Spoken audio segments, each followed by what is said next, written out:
Welcome. I'm so glad you're all here tonight. I know some people are still coming in, but we really try to get started on time.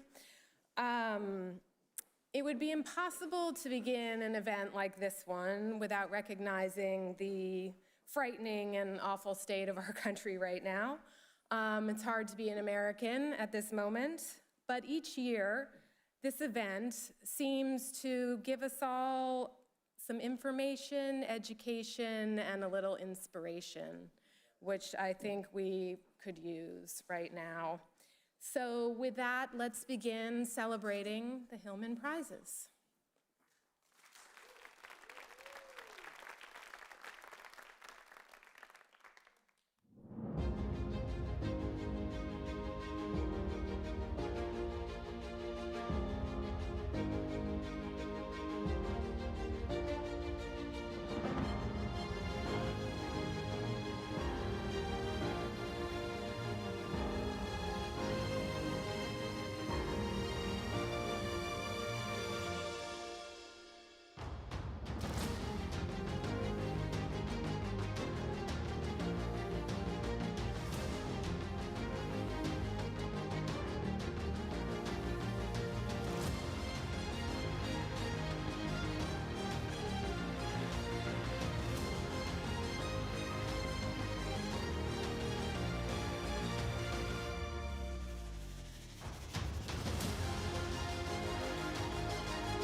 Please welcome to the stage the president of the Sidney Hillman Foundation, Bruce Rayner.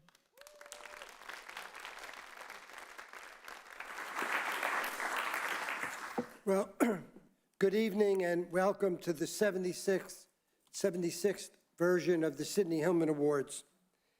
Sidney Hillman founded an immigrant workers union of clothing workers and became the head of the first political action head of the CIO and became a major figure in the Roosevelt administration.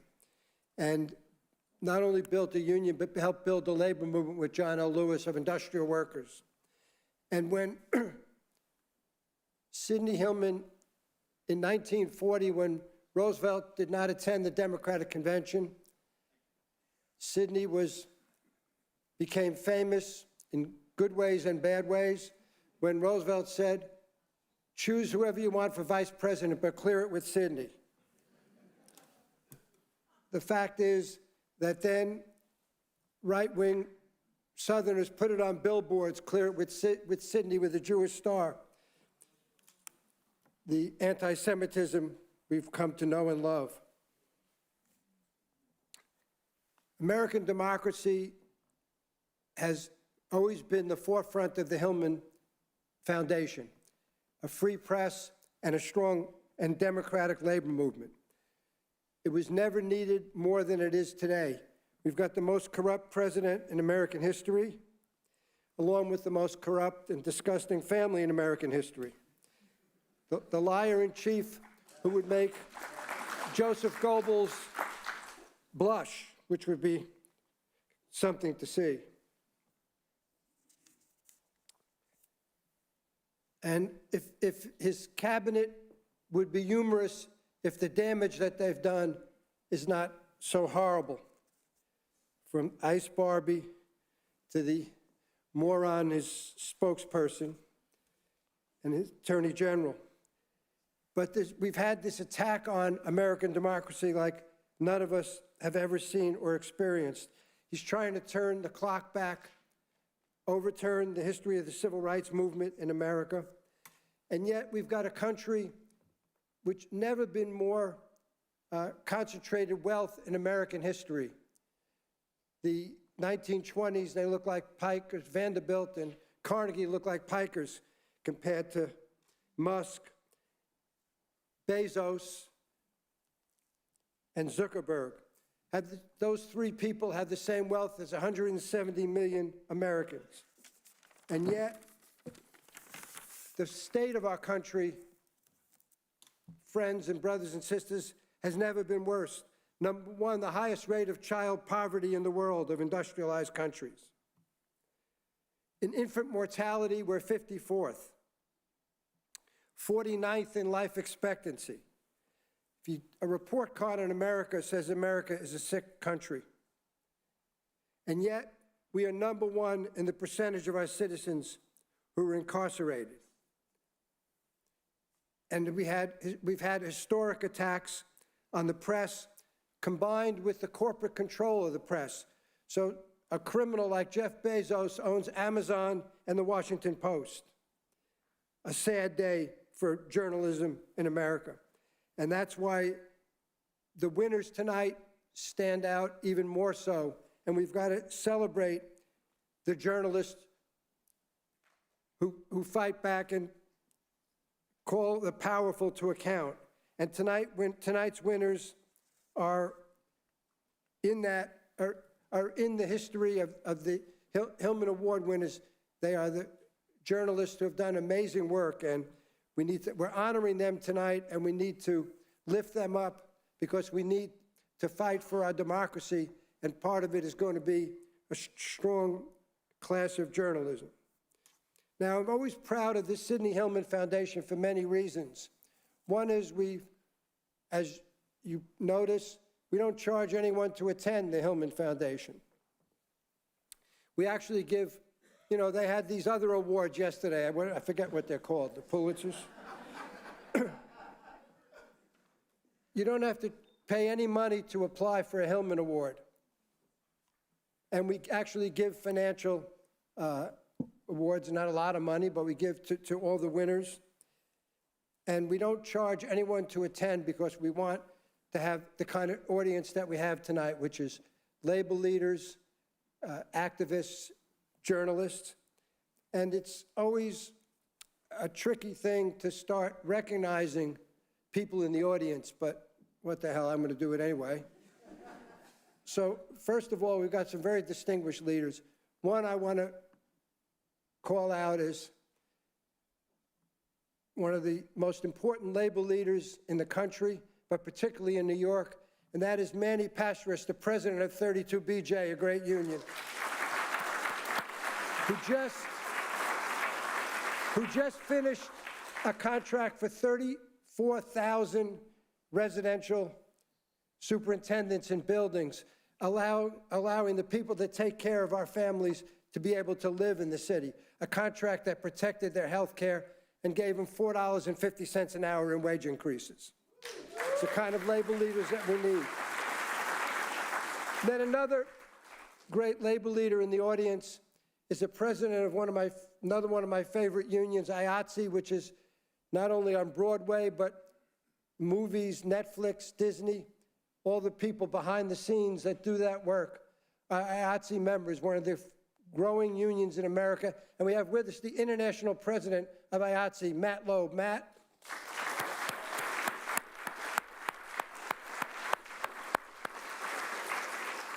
And then, folks, we've got with us a friend who is here every year for the Hillman Awards, the most important and I believe best statewide political leader in New York State and has been for a generation. And that is the comptroller of the state of New York.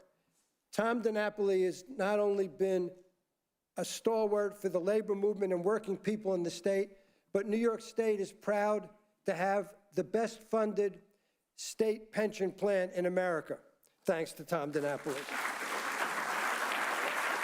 And Tom is a great friend of the labor movement, a great friend of the Hillman Foundation. And this year he's running for re-election. He has two knuckleheads who are running in the primary who will go by the wayside. But Tom is backed by every union in the state and working people in the state. So, Tom, it is a great pleasure to have you here with us.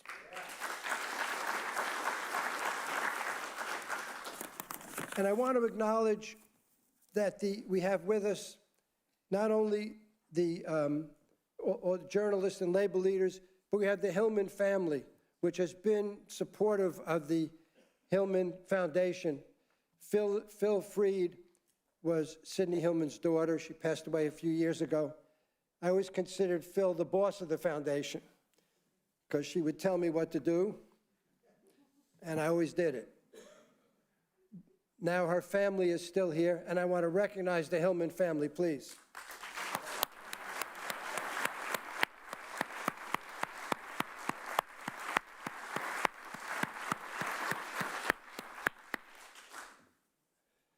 So as we're in dark times, and I always love this quote that Winston Churchill said, that Americans always do the right thing after they've tried everything else. So let's hope that Winston was correct. So now join me in recognizing the incredible winners tonight that are keeping our democracy and the light alive in America.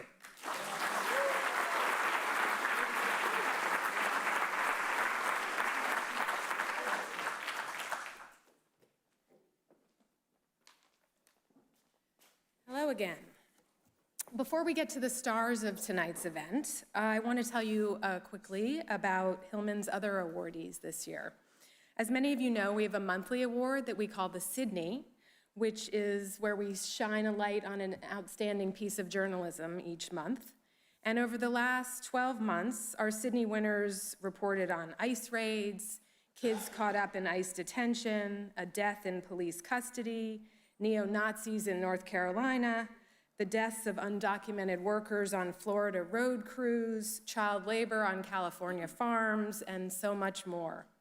Nominations are due by the end of each month, and we are so pleased we can support journalists this way throughout the year. Each year, we also honor a graduate of the Newmark Graduate School of Journalism at CUNY. Kennedy Sessions is the recipient of this year's Hillman Award for Social Justice Reporting.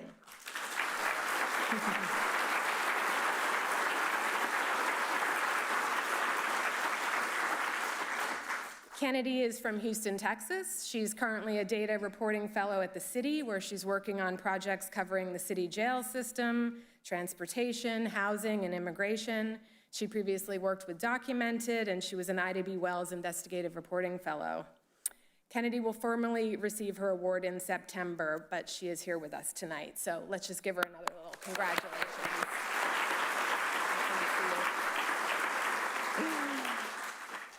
And finally, our Canadian Hillman Prizes. On April 9th in Toronto, we celebrated the 2026 Canadian Hillman Prize winners. Toronto Star reporter Brendan Kennedy won a Hillman for revealing prison abuse that was so egregious, judges either erased or reduced sentences. Winston Wong, the senior jail official who ordered the crackdown, even helped organize a celebratory photo of jail staffers. He called it Guantanamo Bay.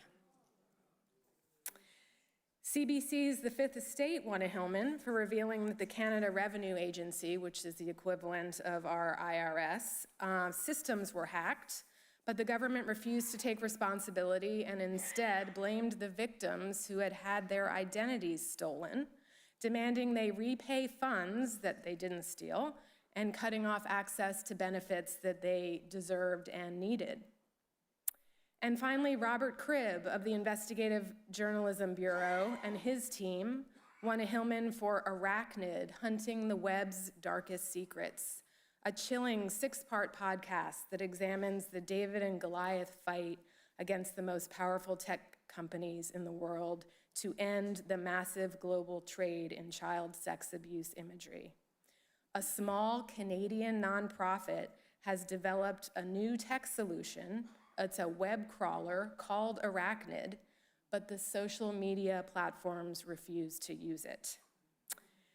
Brendan, Robert, and Canadian Hillman Judge Bonnie Brown are here tonight, so please let's give them a hand. Please stand. There they are.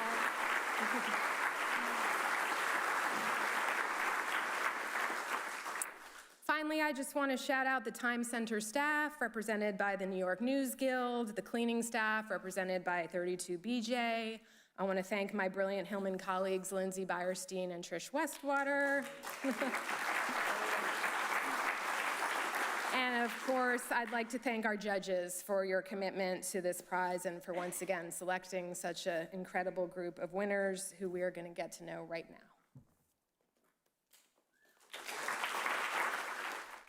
To present the Hillman Prize for Book Journalism, Hillman Judge Katrina Vandenheuvel.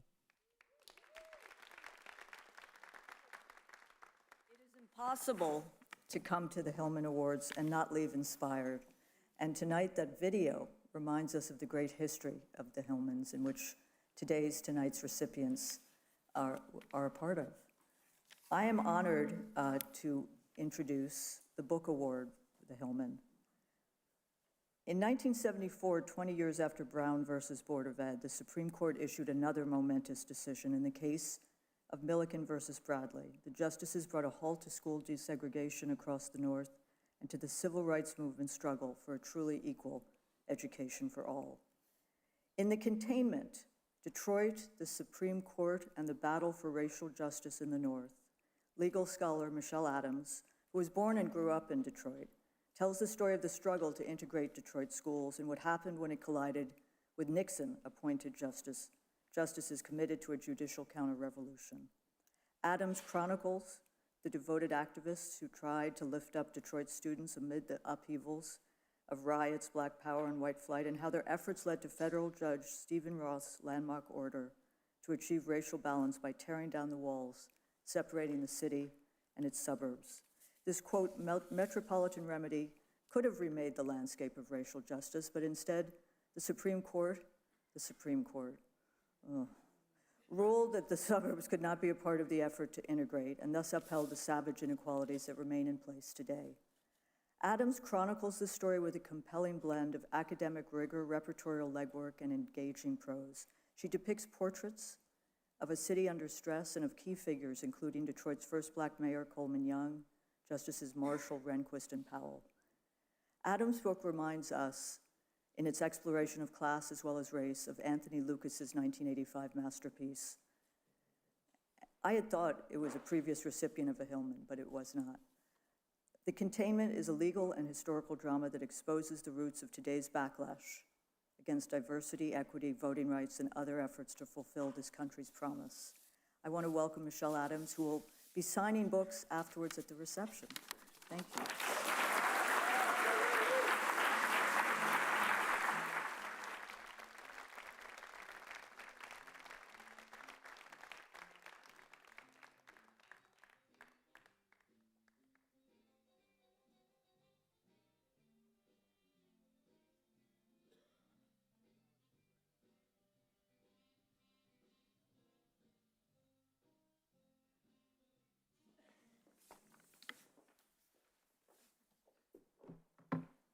Thank you so much.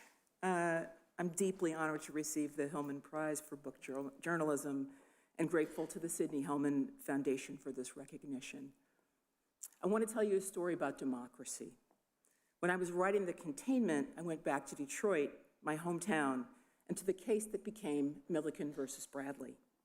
The story begins with a group of Black parents and the Detroit branch of the NAACP.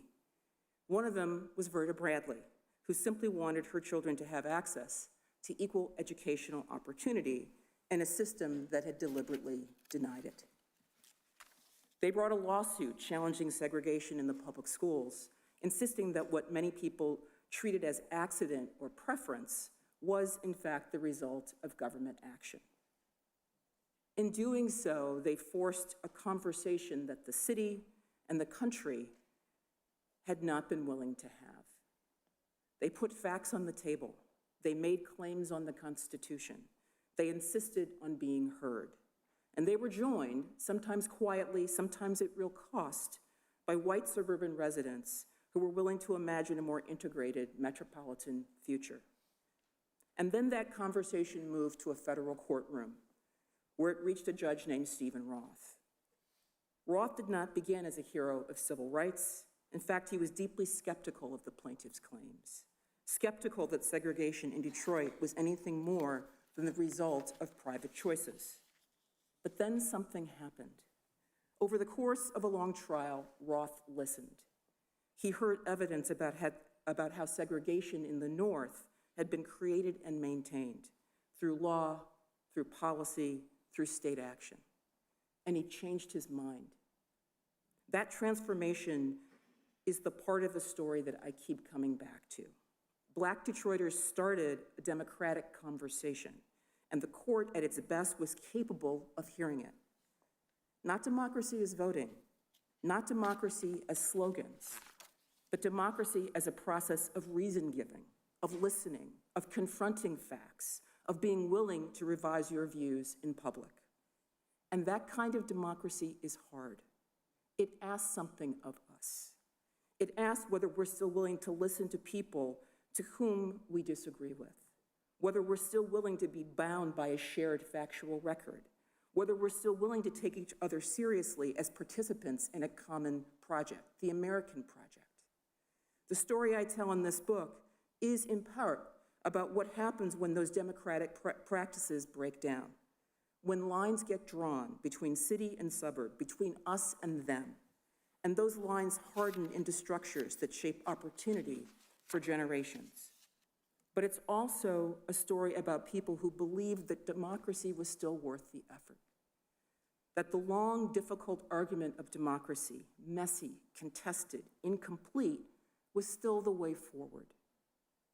So if there's one thing I hope that people take away from my book, it's this: democracy is not self-executing. It depends on whether we're willing to do the work, to listen, to reason, and sometimes to change our minds. And if we are, then the long argument of democracy, the one that began, does not end with us. It continues through us. Thank you very much.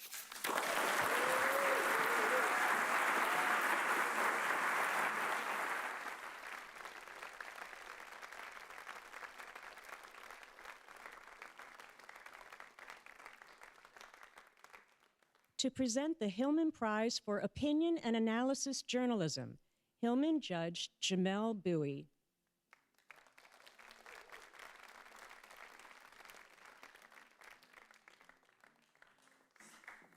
Good evening. We were told to keep these things quick, so I'm going to do that and just start from the jump. Lydia Polgreen, who is the winner of this year's Hillman Prize for Opinion and Analysis Journalism, Lydia is my favorite columnist at the New York Times. I don't say that just because she's my colleague. I don't say that just because we have similar tastes in menswear.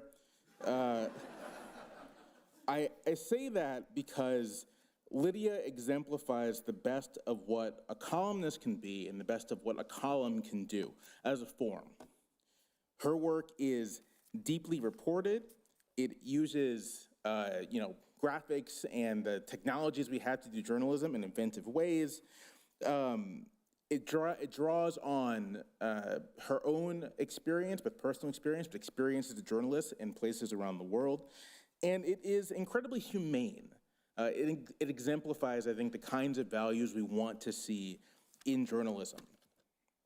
We are awarding her for her remarkable series on migration, on human migration in the 21st century. That is really a remarkable piece, as a collective, a remarkable piece of journalism.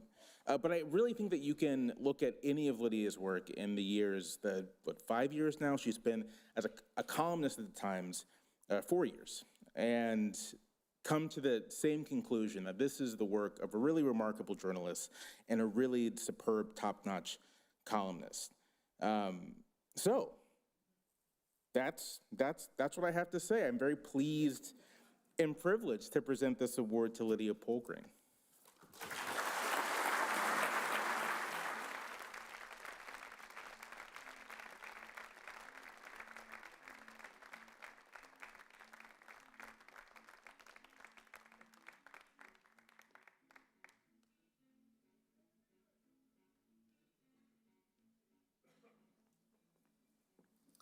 Everyone thinks that Times journalists are so competitive, but we can be friends.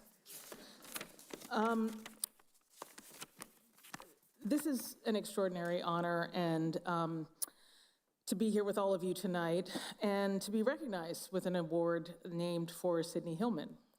He is, of course, a great American hero, someone who fought hard for the dignity of workers and to expand the meaning of our democracy. But before he was an American, he was a migrant. He left what was then known as the Pale of Settlement, now the country of Lithuania, a place where leftist Jews like him were mercilessly persecuted. How lucky we are that his wanderings brought him eventually to our shores, and that he landed in America almost 2 decades before the racist, xenophobic laws that would shut millions more like him out of our country were passed.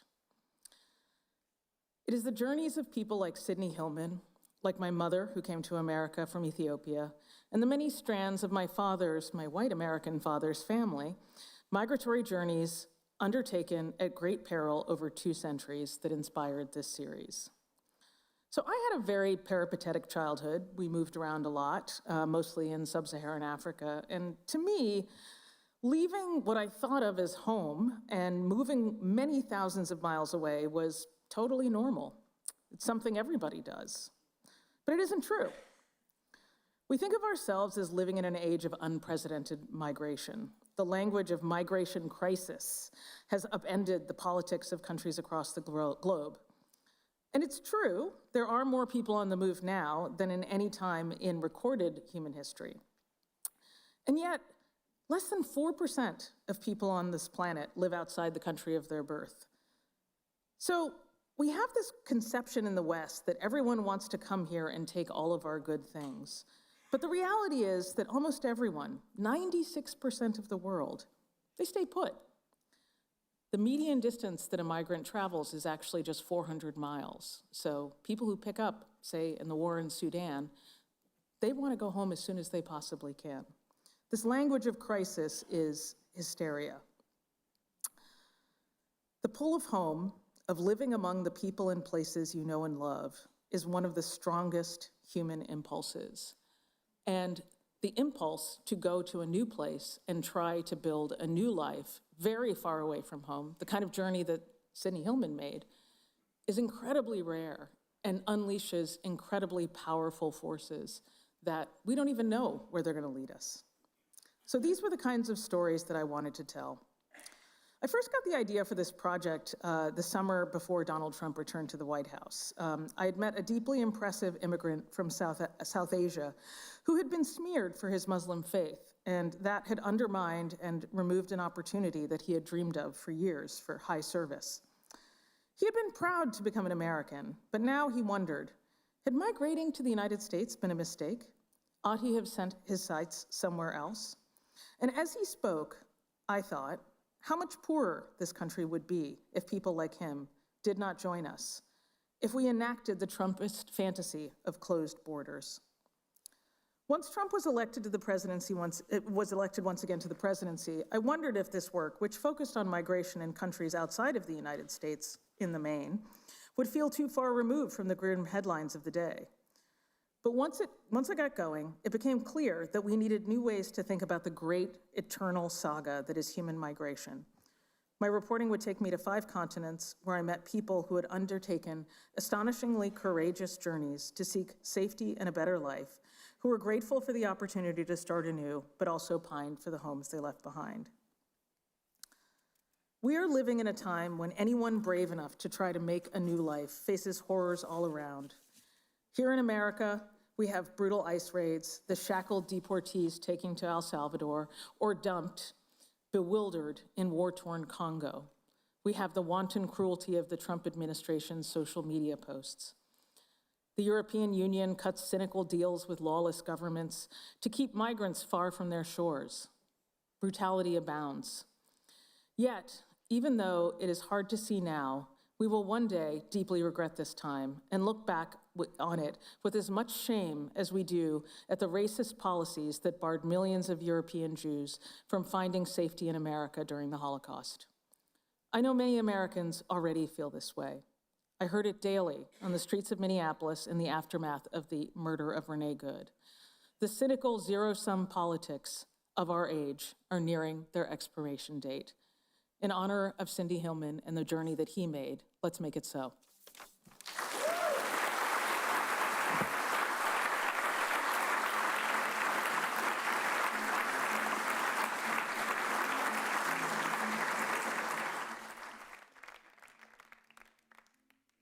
To present the Hillman Prize for Newspaper Journalism, Hillman Judge Maria Carrillo.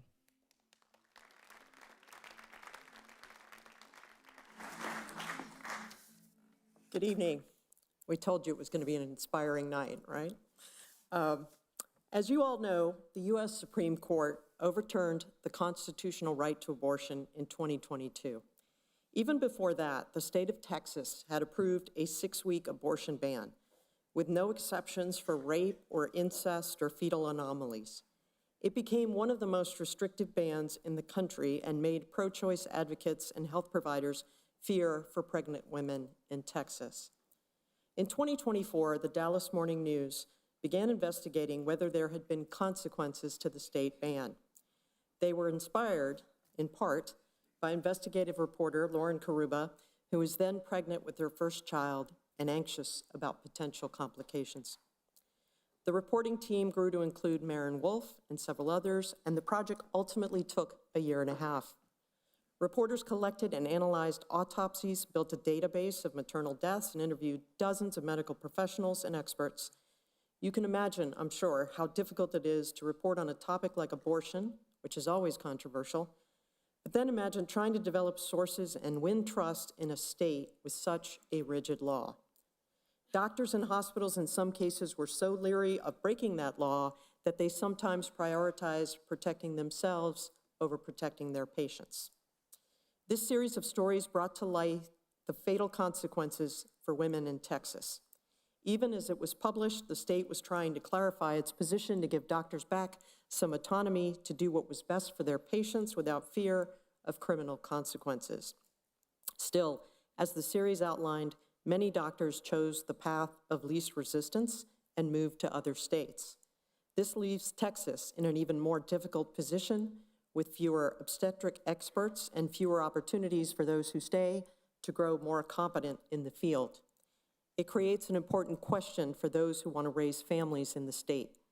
Do you take the chance?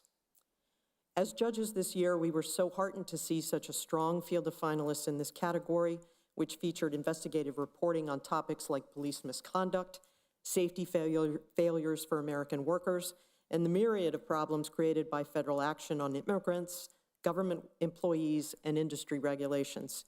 Every one of the projects demonstrated the importance of journalism to hold power to account and to protect those who are powerless to make a difference individually. We applaud the Dallas Morning News for its commitment in this case, for the patience and the prowess to illustrate the painful and important stakes for those who live in Texas. And we're going to play you a little video excerpt of their work. Since Dobbs, we are even more afraid to provide the care that we were trained to give. Losing a mom is never okay, but losing a mom because you feel like your hands are tied behind your back because you can't practice the standard of care is just flat out wrong. My life was in danger each day I continued this pregnancy. There were risks of me hemorrhaging, having blood clots. There was nothing that she could do. My doctor of 24 years could not take care of me. The problem with legislating medicine is that laws draw a line of black and white, and medicine and a field taking care of human beings is a field of gray. There are so many nuanced situations that cannot be anticipated. It's really exhausting and frustrating to come to work knowing that you know the right thing to do, but not being able to do it for fear of going to jail or significant financial penalty. They have basically legalized malpractice. Or to make it, flip that around, they've made the standard of care illegal. The purpose of Senate Bill 31 is to restore confidence to medical professionals and educate physicians and lawyers about the law. The bill clarifies our definition of ectopic pregnancy to be more in line with medical standards and ensure that Texas law is crystal clear about the fact that we protect babies from the violence of abortion and we protect their moms. I found out at my 20-week scan that my pregnancy was diagnosed with anencephaly, a fetal fatal anomaly which is not mentioned in this bill. From 20 weeks to 32 weeks, I was a walking coffin. There are some people in this room who did try to kill a healthy, wanted, planned pregnancy, and I am looking at you right now. These laws have killed women and will continue killing women. There's no doubt in my mind.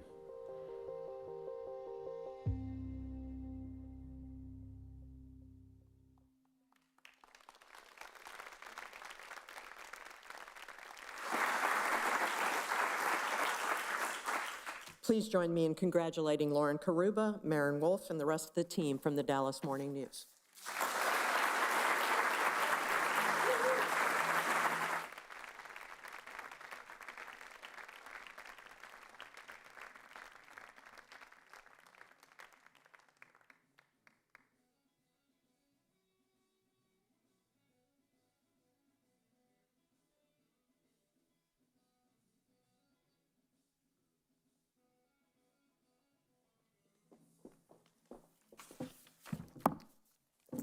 Thank you so much for this enormous honor. It is such a privilege to be here tonight. I was 5 months pregnant with my first child when the idea for this project formed. It was early 2024 and Texas had been under a strict abortion ban for more than 2 years, longer than the rest of the country. There were no exceptions for rape, incest, or fetal anomalies. The health care available to women in Texas had dramatically changed.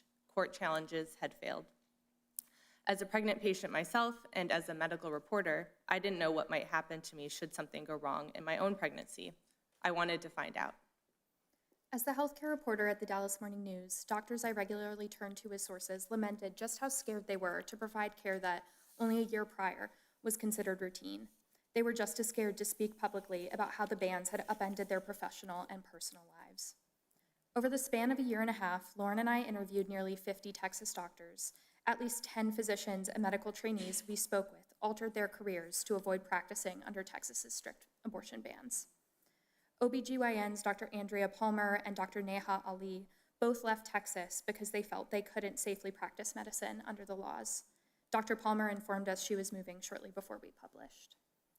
Doctors Jack Hale and Olivia Rouse, a married couple living outside of Boston, abandoned long-held plans to return to Hale's hometown of Austin after Rouse suffered complications during her own pregnancy. Hale, an obstetric anesthesiologist, and Rouse, an internist, were heartbroken, but they were unwilling to grow their family in Texas. It wasn't easy getting sources to trust us for this story. Doctors feared repercussions from their institutions. Patients were traumatized and scared. Most had lost pregnancies or had self-managed abortions. That's how we landed on the title of this project. The standard of care had become a standard of fear. We spoke with more than 100 people for this series, so it's impossible to highlight everyone here. But I do want to share something about one woman who we interviewed who endured unfathomable loss.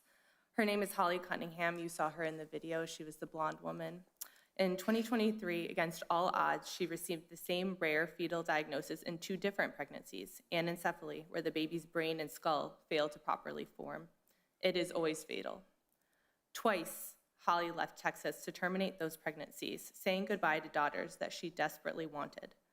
Since publication of the series, Holly has gone on to have a healthy baby girl. Last month, we wrote a follow-up story about how difficult that pregnancy was for her. Holly was drowning in anxiety up until the moment that she gave birth, and that's because she was acutely aware that these laws still did not have provisions for severe fetal diagnoses. What had happened to her previously could happen again. Holly told me that for so long, the joy of pregnancy had been stolen from her. As I held her baby at her home on a recent visit, I could tell that she feels that joy now. But Holly expects this to be her last baby. She cannot endure another pregnancy in Texas. Thank you.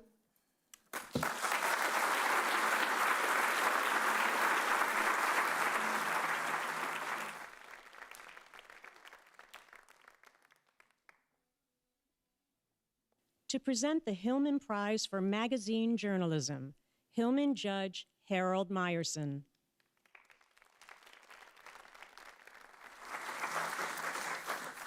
Good evening. When a new administration takes office in Washington, it's the usual suspects, the Times, what's left of the Post, the Journal, Politico, et al., take it upon themselves to profile the new occupants of important federal positions. And such was largely the case, as usual, when Donald Trump returned to office, even though many of his appointees seem to have come straight out of Ripley's Believe It or Not Museum or Madame Tussauds Hall of Horrors. But the usual suspects were clueless when Elon Musk's team of teenaged or barely out of their teens software writers were set loose to override the government's payment and employment practices at the Treasury Department, the General Services Administration, the Social Security Administration, the Office of Personnel Management, and other such agencies, all working under the auspices of the newly hatched Department of Government Efficiency, better known as DOGE. Mandated by Trump and Elon Musk to whack $1 trillion, or maybe even $2 trillion from government agencies that they didn't like, these teen tyros settled in at the top floor of agency offices, accessed voluminous private accounts, tried to alter some of those accounts, and discharged any number of public servants who persisted in trying to keep those accounts private, or agencies that had been funded by congressional appropriation and folks who wanted to keep them from being defunded. To the complete surprise of the media's usual suspects and pretty much everybody else, it was Wired magazine that rose to this occasion by figuring out just who these Musk and Peter Thiel former interns were, what experience or lack of experience they were bringing to their new gigs, and where and with what impact they were running amok, interviewing more than 150 high-level civil servants and the newbie musketeers to the degree that they could get them to talk, and people who knew the newbie musketeers before, even though their lives were relatively short and therefore a limited number of people knew them, Wired ran a series of in-depth articles beginning just 3 weeks after the inauguration that introduced us to members of this wrecking crew. One of them a 19-year-old who, rest assured, had graduated high school, and others who were altering payment data, laying off the entire staff of agencies like USAID, and still others forbidding the use of government credit cards for government expenditures, pretty much at every agency except the Pentagon. These articles were riveting, if appalling, reading, and they epitomized really Wired's transformation from its origins as a kind of tech house organ for Silicon Valley to a critical and critically important reporter on the tech industry as it looms over, as we can all attest, every facet of modern life. Here today to accept this award, we have, this was pretty much an all-hands-on-deck project, I gather. We have Wired's editor-in-chief, Katie Drummond. We have Leah Feiger and Tim Marchman. And I'm happy to say that I'm going to present this year's Hillman Prize for magazine journalism to them and to Wired.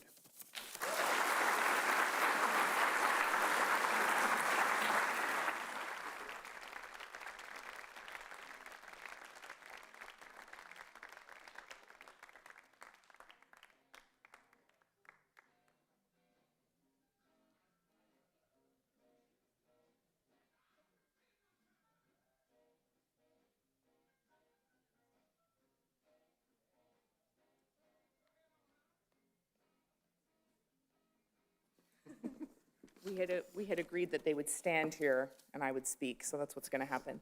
Here, do you... Thank you. That was such a wonderful introduction. There's so much I could say in response to that. I do think the usual suspects in media still win too many of the big awards, speaking from recent experience this week. So it's really, just saying, it's really delightful to be here, and we are really grateful and we are really honored. I did want to just acknowledge Tim Marchman and Leah Feiger, who led our Doge coverage, and they were instrumental in every single piece of reporting that we published on this subject last year. I'm talking 3 a.m., I'm talking where did that half bottle of whiskey go that was in my office last night, you guys? Tim drank it. But if you read any of that coverage, you know that every single story often ran with 3 or 4 or 5 or 6 or 7 or 8 or 9 or 10 bylines.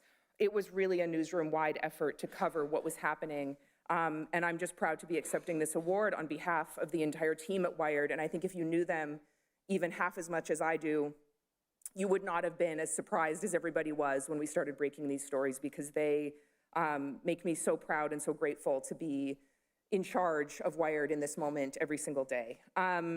Speaking of days, Doge feels like a really long time ago. A lot has happened since Doge.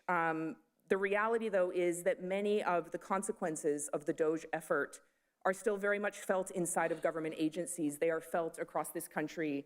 They are felt around the world. Many will be difficult or impossible to unwind, and many Doge operatives still work for or with the federal government in some capacity. They are still in there, and I think that's very important for everyone to recognize.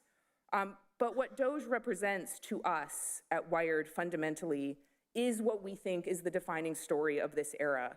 And it's a story that needs to be told every single day in as many ways as possible. It is the story of technology executives, oligarchs, self-anointed kings, whatever you want to call them, who already control virtually everything and are trying to control even more. You see it in who's behind the super PACs that are funneling millions of dollars into midterm races. You see it in the Trumpian tilt of everyone from Mark Zuckerberg to Sam Altman. You see it in who owns our media outlets and our media companies and what they do with them and what they don't do. This bid for unequivocal control and the technology industry's efforts to do that in collusion with the current federal administration of this country. Doge is emblematic of that movement, but its reaches are far beyond Doge, and it is ongoing every single day. That is the animating principle informing what Wired does now. and how we do it. And there is no shortage of work to be done. So what I would ask, and what I will close with, is whether you're a journalist in this room, an activist, a media executive, a business leader, or just a reader, a viewer, a listener of journalism, keep doing the work, keep paying for the work, keep finding ways to fund the work. Unchecked, the Elons and the Jeffs and the Sams and the Marks of the world can get away with a lot. Let's not let them. Thank you.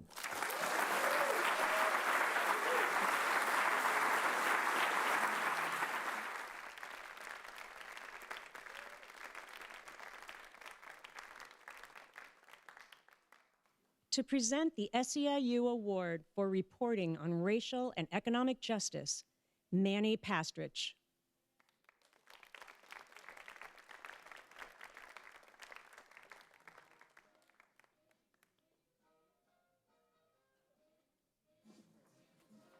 Hi, good evening.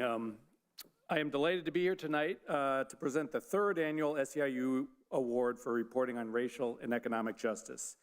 SEIU is thrilled to be part of this annual celebration of public service journalism, and we couldn't be more pleased that the Hillman judges have selected Sick in a Hospital Town for this year's award. I have to say I'm particularly excited to give this award on behalf of SEIU, a union for whom racial and economic justice is a centerpiece, but that also fights for healthcare workers and healthcare access for working people. Sick in a Hospital Town gets at some of the most important issues facing the country today. From a national level, Sick in a Hospital Town reveals the harsh truths about the healthcare system in our country, such as we have the most advanced, expensive healthcare system in the world, but some of the worst healthcare outcomes, such as the healthcare sector is swallowing up larger shares of our country's GDP, that many hospitals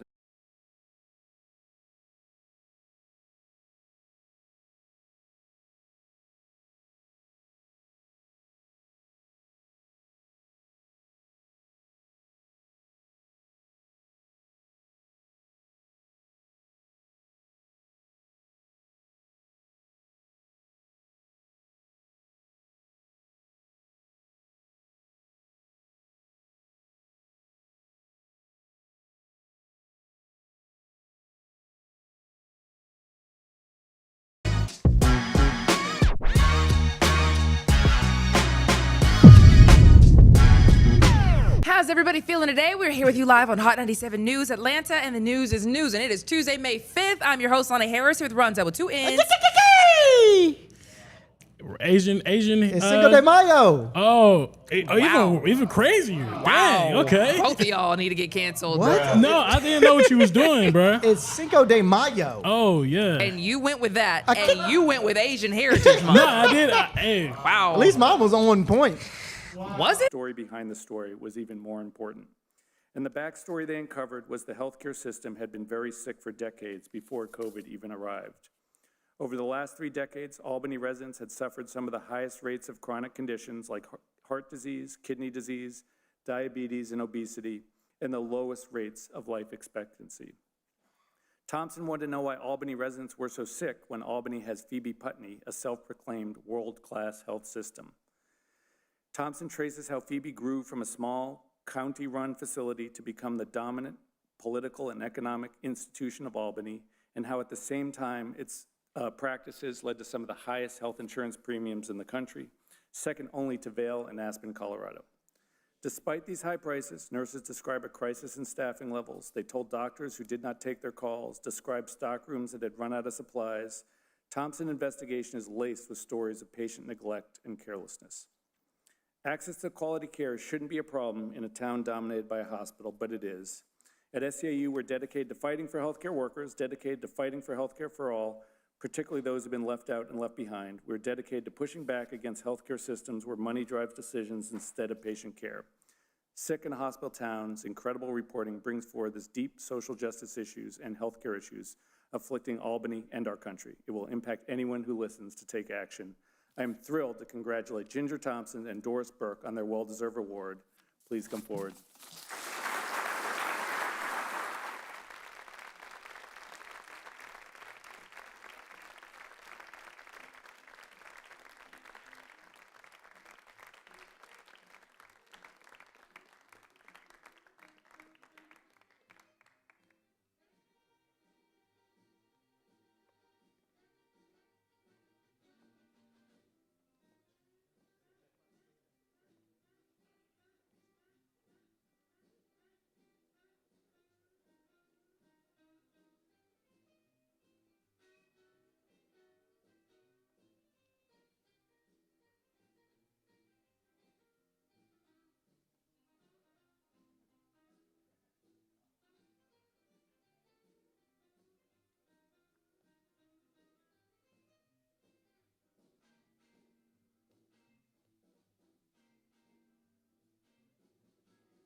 So Doris has appointed me spokesperson tonight.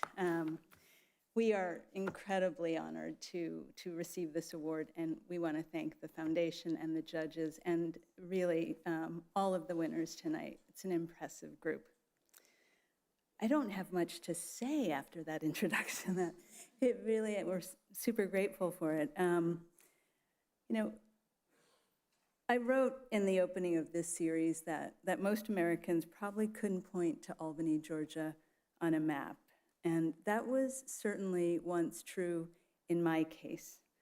I didn't know anything about Albany when I started work on this story in 2020. And I certainly had no idea that a small, majority Black city on the banks of the Flint River would consume 5 years of my life. And I'm sure I speak for Doris when I say she had no idea what I was getting her into. But on one of my first trips to Albany, I found myself in the waiting room of a free clinic across the street from a massive white-run nonprofit hospital called Phoebe Putney Memorial. The hospital, known as Phoebe, is not only the largest provider of healthcare in Southwest Georgia, it is also the engine of the Albany economy. It is one of the town's largest employers and property owners. As it's grown, Phoebe has portrayed itself as a safety net. And in exchange for substantial tax benefits, it promises to take care of everyone in need. Meanwhile, the people in Albany have gotten sicker and poorer, with some of the state's highest rates of diabetes. When I heard there was a free clinic across the street from the hospital, I arranged a visit because I wondered why people in Albany were so sick if they have Phoebe, and why a city with a safety net hospital needed a free clinic. As I sat talking to the administrator of the clinic, a formidable woman named Nidra Fortson, a man knocked on the door. He had a tooth that was so infected his jaw was swollen. He was also remarkably wearing a face mask emblazoned with the Phoebe logo. He told me he had worked as a groundskeeper at the hospital. He told me he'd gone to the hospital for help for his infection, but he didn't have health insurance because the hospital didn't pay him enough to afford it. He didn't have enough money to pay for the care that he was offering, or that they were offering, so they sent him on his way. And he left exactly as he'd entered, hoping the infection would sort of pass on its own, until a coworker told him about the free clinic across the street. Throughout my career, I've been drawn to sort of epic stories in the lives of ordinary people. Sitting in that free clinic, I realized I was in the middle of one.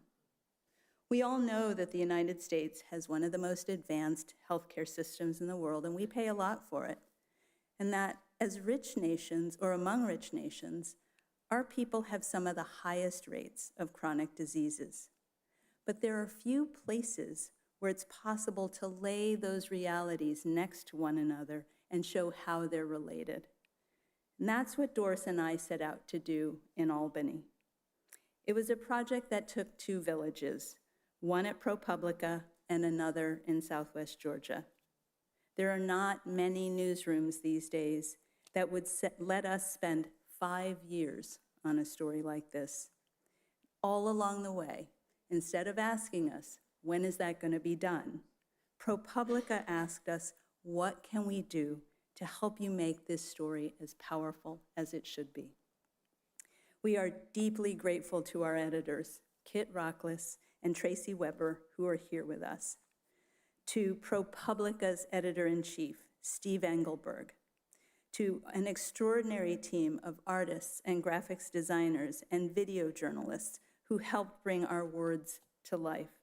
And we're also grateful to a bunch of actors from Theater of War who produced a powerful audio version of this story. More than anything, this project would not have been possible without the help of so many people in Albany far too many to name. This is not our story. It is their story. And they are not alone. There are many Albanys in this country. There are many Phoebes whose growth doesn't serve us because it's not about us. It's about their bottom line. We hope this incredibly generous recognition by the Sidney Hillman Foundation will bring more attention to the story, and that readers will see it's not just about Albany, it's about all of us who have been baffled by the healthcare system, which costs us so much and gives us so little. We hope that it will help readers understand that as long as our healthcare system is a business, its aims will be at odds with our needs. And that if we continue to give it so much power, there is less and less we're going to be able to do to hold it to account. Thank you.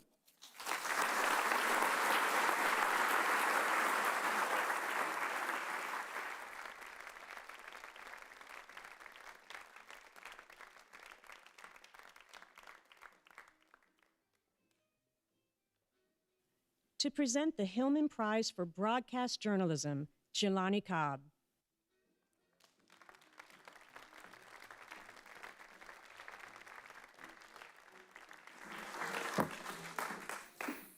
Such a strange night to be a member of the Pulitzer Prize Board. I will show myself out now. So my late mother, Mary Cobb, was from Bessemer, Alabama. She was the daughter of a coal miner and a domestic worker. 2 generations before that, her ancestors were slaves in the state of Alabama.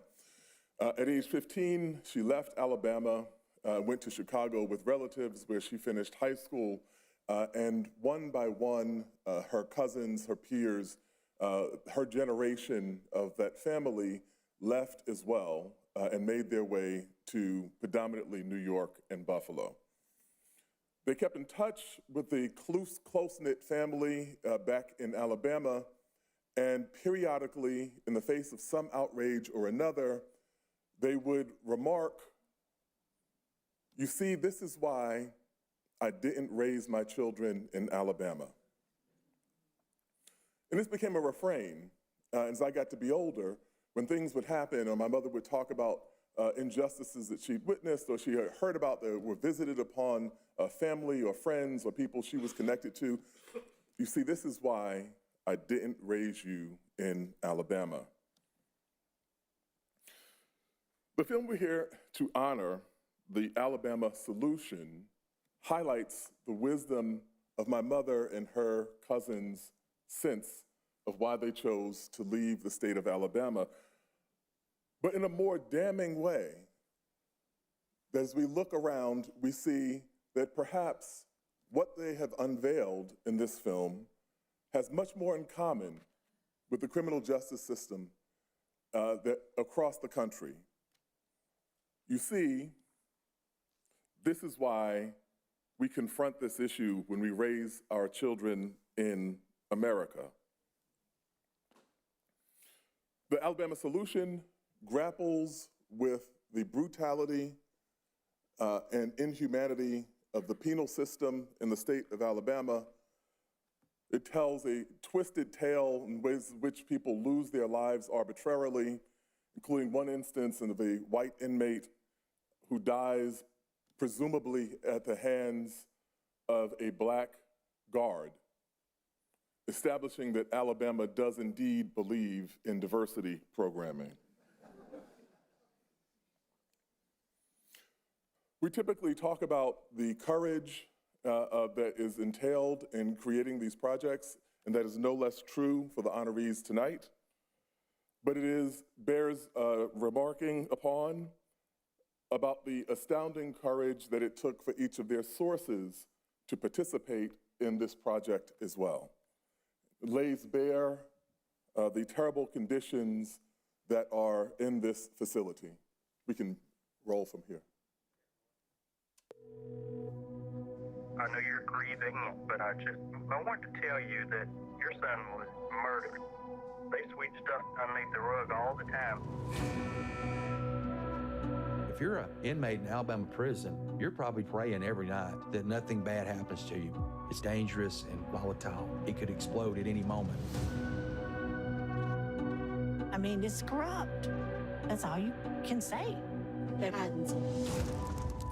We're finished. What are we finished with? Tell me. Why? Can you hear me? Yeah. Hold on a minute. Police in here. Oh, okay. Don't talk.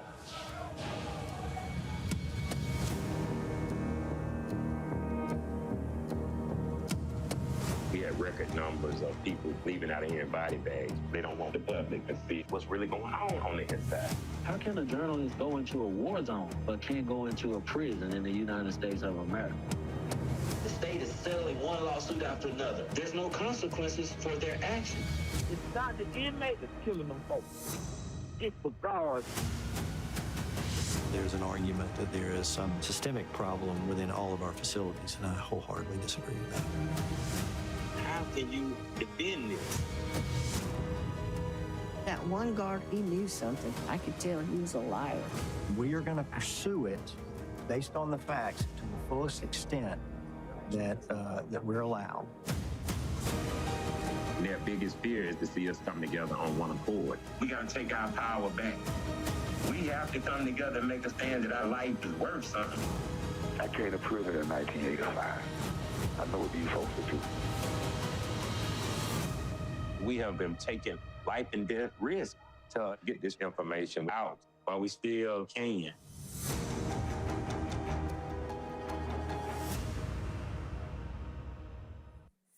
The Hillman Awards are happy to recognize Andrew Jarecki, Charlotte Kaufman, Beth Shelburne, Paige Barcella, Christopher Izor, and Gabe Murray.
Thank you so much. All these guys worked so hard on this film for so long, and I just want to thank them for being here, Gabe and Annabelle and Alex Duran. And also Beth and Chris and the people that couldn't be here. You know, film takes a lot of different hands, and I was very lucky to have the partnership of Charlotte, who's going to speak briefly, depending on how briefly I speak. But the reason that I think it took us 7 years to make this film is that prisons in the US are black sites, and despite the fact that we spend $116 billion and we incarcerate more people than any other civilized nation, we are still pretty addicted to it.